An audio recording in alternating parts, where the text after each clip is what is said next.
Hi, this is Tim of the 1916 Company. Welcome and thanks for logging on. If you love this watch, email me, Team Mosso at the1916company.com for purchase pricing and availability questions concerning this watch. Today we're discussing something spectacular and uncommonly seen. It's a 42mm variant of the original dial, triple pink, on the F.P.Journe Quantième Perpetual.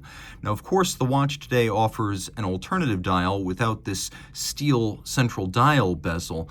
And so it appears now that most of the watches made in the last couple of years, even when both were available, the newer dial has won out. So these older bezel-style dials are becoming a little bit more collectible as we see fewer and fewer of them. And when you combine the 42mm case with the bezel dial, and then the fact that it is triple pink, pink gold dial, pink gold case, pink gold movement, all that in a 42, you start talking about something that's very collectible and intriguing. It's a bigger watch. For those who need a more substantial Journe, the 42mm option size has been part of this watch's model set since it debuted in 2013. The Quantième Perpetuel came out in 2013. We just don't see as many of the 42s, so let's shake it down on my wrist. So 42 in diameter, you can see 51.6 lug tip to lug tip, 10.9 millimeters thick, so it's not thick. 20 millimeter spacing between the lugs, which is standard on Journe watches. Now, throwing it on the wrist, I'm going to say if your wrist is my size or larger, you can wear either the 40 or the 42. If your wrist is larger than mine, more and more the 42 is going to be the preference. If your wrist is smaller, you want to go with the 40. This is a watch that has a lot of presence and a lot of heft. Again, gold inside, gold outside, but not thick. It'll slip underneath the cuff, but you always remember that you're wearing something substantial on the wrist. I've heard Journe collectors say one of the most pleasing aspects of ownership is the eyes closed feeling of the watch in the hand, and I have to admit it is quite impressive. I heard a story when I was at Journe's factory about how he purchased the first raw gold when he was ready to switch over to gold movements in 2004. And apparently he turns white as a sheet when he saw the invoice for the minimum purchase. He had to buy whole kilograms of the stuff, like a big block. You can't just pay as you go with these things, so he had to pay up front for pretty much an entire year's worth of gold from a movement standpoint, and he was not amused. But it worked out in the end, and the result is a very substantial watch. You can see the case is familiar. Even the 42mm case size, we have the domed bezel, the domed case back, blended lugs. We have a mid-case defined by the overlapping flange of bezel and case back, unbranded crown. You can see the double dimples and the knurling, and it is a very distinctive crown despite not being branded. Everyone in the watch world knows who made this. And then you can see there's a little hidden trigger for the adjustment of the month display, so you have no visible pusher adjusters externally. Everything on this calendar system can be set through the crown or using the hideaway trigger. Now, the watch does feature a domed bezel and a domed case back, so it's almost symmetrical from top to bottom, and you can see that Journe uses a very closely drilled set of lugs. The lugs are drilled close to the case to mitigate fit issues on smaller wrists, but that can result in an impediment to the motion of the strap if the strap touches the side of the case. So a curved spring bar is used to remove contact between strap and case and allow you to pull it vertically out of the lugs. We have a simple pin buckle right here, Journe branded. Journe makes all the hardware for his watches, makes the cases, makes the dials, makes the movements. Now let's take a quick look at what we've got on the dial side. As I mentioned earlier, we have this unique football-like or kidney-like bezel of steel. It's black polished, it's beveled on its edge, and then it uses Journe's distinctive dial side hardware where you can see the assembly screws on the dial side. Now outboard, there's a silver track that features Journe's unique font, and you can see that the size of these characters waxes and wanes as it moves around the center dial. The center dial is a media blast in rose gold, so it's not just pink, it is in fact solid gold. Now we've got a couple things going on here, the uniquely tapered Journe hands in fired blue, and then a double-digit date, a power reserve indicator. There's a leap year phase indicator right at center, then the day and the month.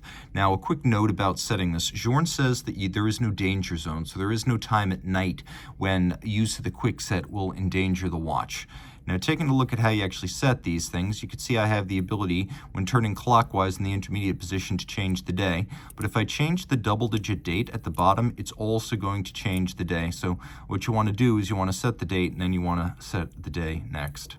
Also important to note, if you wish to set the month, this little system right here allows you to set the calendar without any kind of a tool, and If you take a look at the leap year phase indicator, you can see that the month index is that.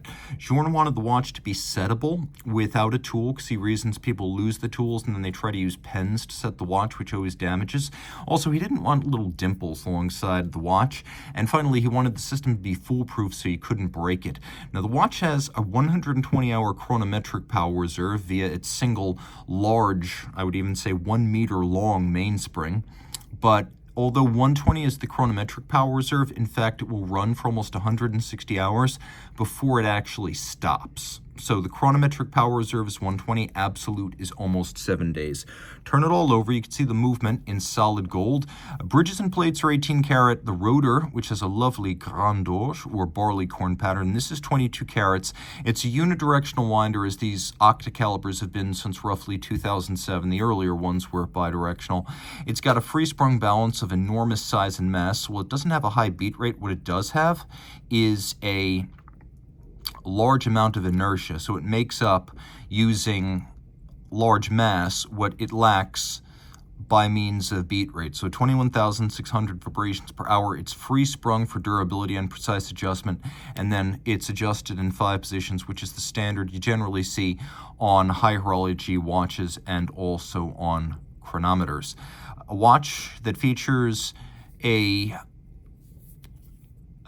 reasonable level of finish. I would compare it to something like Audemars Piguet. So we're not quite at a Patek Philippe or Vacheron level, but we're definitely looking at horlogerie. Now, you're probably wondering why this rotor isn't quite the same size as the movement, and that would be a good question. The reason is that the Octacaliber 1300 was designed from the outset as a tractor movement for complications, and something about the mating surface to drive a complication on the dial side winds up offsetting the winding system slightly on the case back. So this has to do with making provisions for driving complications. And of course, it's a perpetual calendar, so it can deal with irregular length months, leap years, and that means you don't really need to reset it if it keeps running, hypothetically, until the year 2100. Also note the symmetry of the dial and the fact that this is one of the few perpetual calendars that was designed from the outset without a moon phase, so there's more room for the calendar display. 30 meters water resistant, so don't go swimming with the watch, but I recommend that you enjoy the watch on a daily basis because it is designed to be an everyday practical perpetual calendar. You can see one element of Journe movement finish that gets better and better by the year, which is the quality of the bevels. Still started mechanically, but now credibly polished to a mirrored shine with polished screw heads, Côte de Genève on the bridges, and engine turning on the base plate. Reach out to Team Mosso at the 1916company.com for purchase and pricing details.